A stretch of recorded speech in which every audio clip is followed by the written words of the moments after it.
नमस्कार मित्रों, एक बार फिर से आप सभी का स्वागत है हमारे इस चैनल में। आज के इस वीडियो में हम सभी लोग टीजीटी पीजीटी चित्रकला की तैयारी के लिए प्रैक्टिस सेट हल करेंगे। इस प्रैक्टिस सेट में आपको 25 प्रश्न मिलेंगे जो कि आपके एग्ज़ाम के लिए बहुत ही लाभदायक हैं। तो चलिए इन 25 प्रश्नों को हल करते हैं। उम्मीद है आज का ये वीडियो आपको अच्छा लगेगा, और वीडियो अगर आपको अच्छा लगता है तो वीडियो को लाइक ज़रूर कर दीजिएगा और शेयर कर दीजिएगा। तो सबसे पहला प्रश्न यहाँ पर देखते हैं।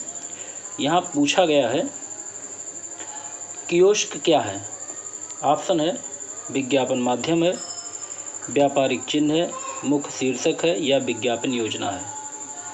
तो देखिए यहाँ पे सही जवाब होगा ऑप्शन ए, विज्ञापन माध्यम।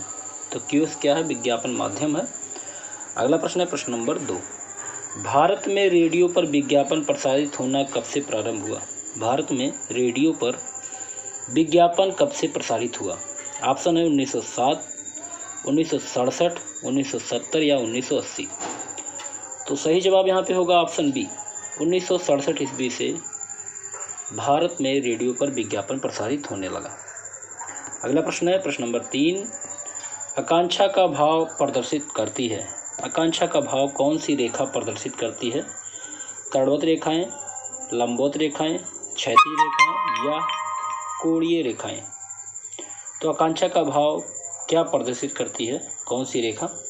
सही जवाब होगा ऑप्शन बी, लंबवत रेखाएं जो होती हैं वो आकांक्षा का भाव प्रदर्शित करती हैं। चलिए अगला प्रश्न देखते हैं, प्रश्न नंबर 4। अगला प्रश्न है, तटस्थ रंग कौन से हैं?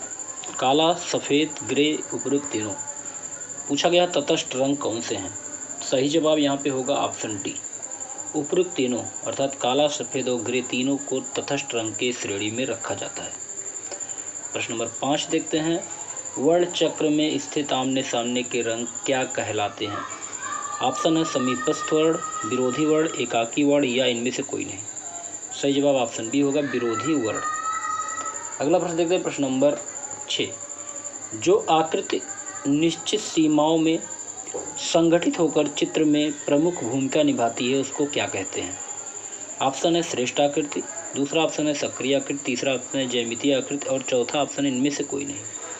सही जवाब ऑप्शन बी होगा, सक्रिय आकृति, अर्थात सक्रिय आकृति निश्चित सीमाओं में संगठित होकर चित्र में प्रमुख भूमिका निभाती है। प्रश्न नंबर 7 देखते हैं। टिंट किसे कहते हैं? बताइएगा, टिंट किसे कहते हैं? हल्की तान को कहा जाता है, गहरी तान को या मध्यम तान को या उपयुक्त सभी। टिंट किसे कहते हैं? सही जवाब होगा ऑप्शन ए, हल्की तान को टिंट कहा जाता है।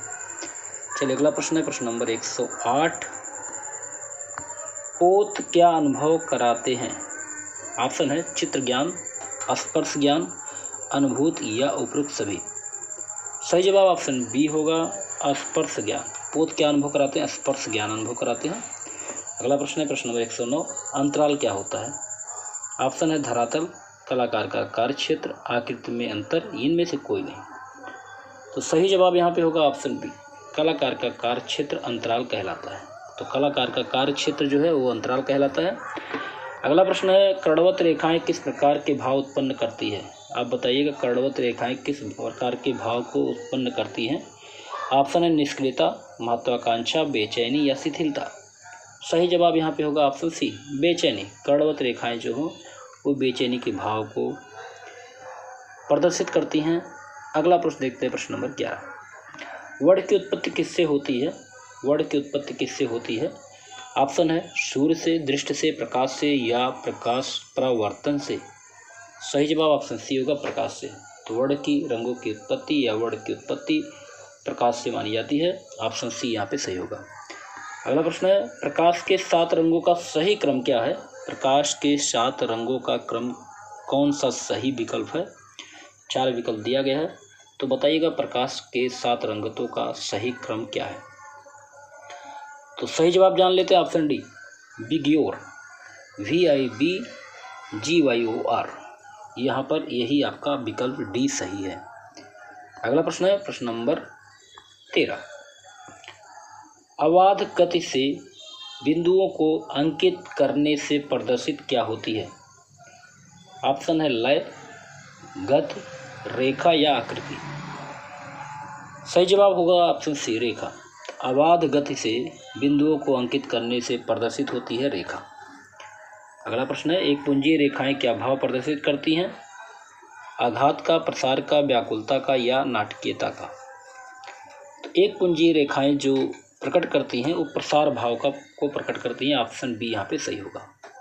चलिए अगला प्रश्न है, रंगत, मान तथा सघनता क्या होते हैं? रंग के प्रकार हैं, रंग के गुण हैं, रंग के प्रभाव हैं, इनमें से कोई नहीं। सही जवाब ऑप्शन बी होगा, रंग के गुण।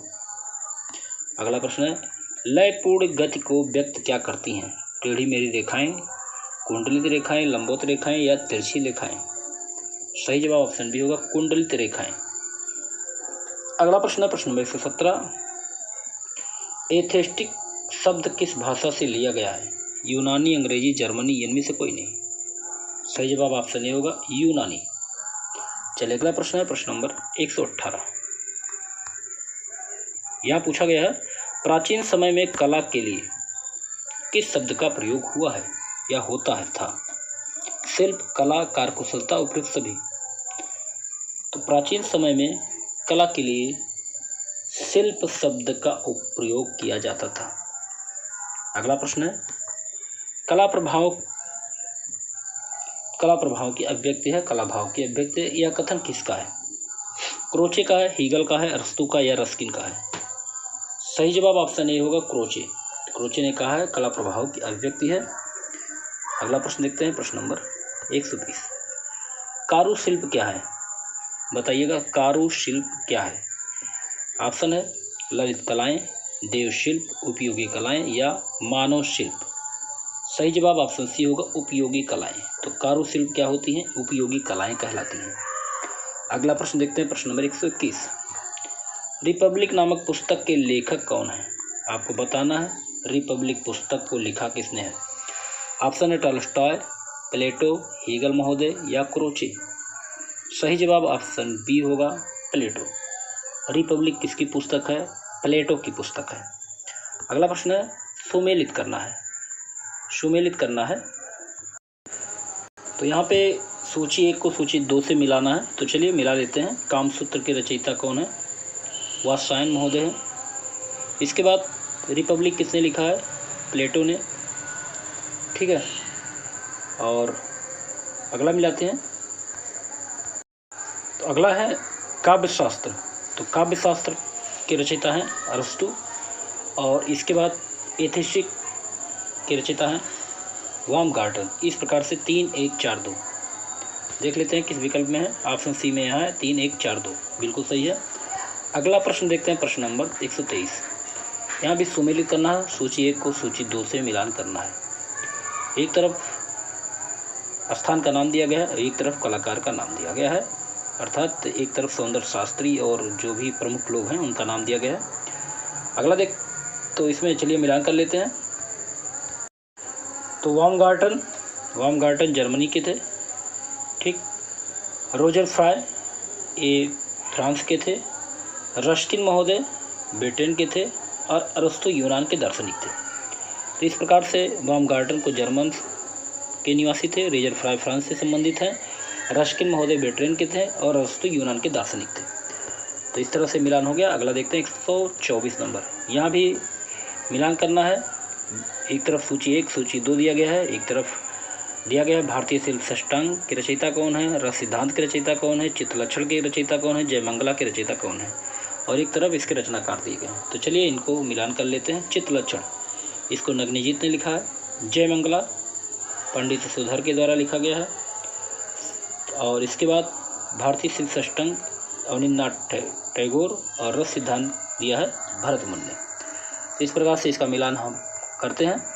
चलिए अगला प्रश्न देखते हैं प्रश्न नंबर 125 और 25 नंबर का ये लास्ट प्रश्न है।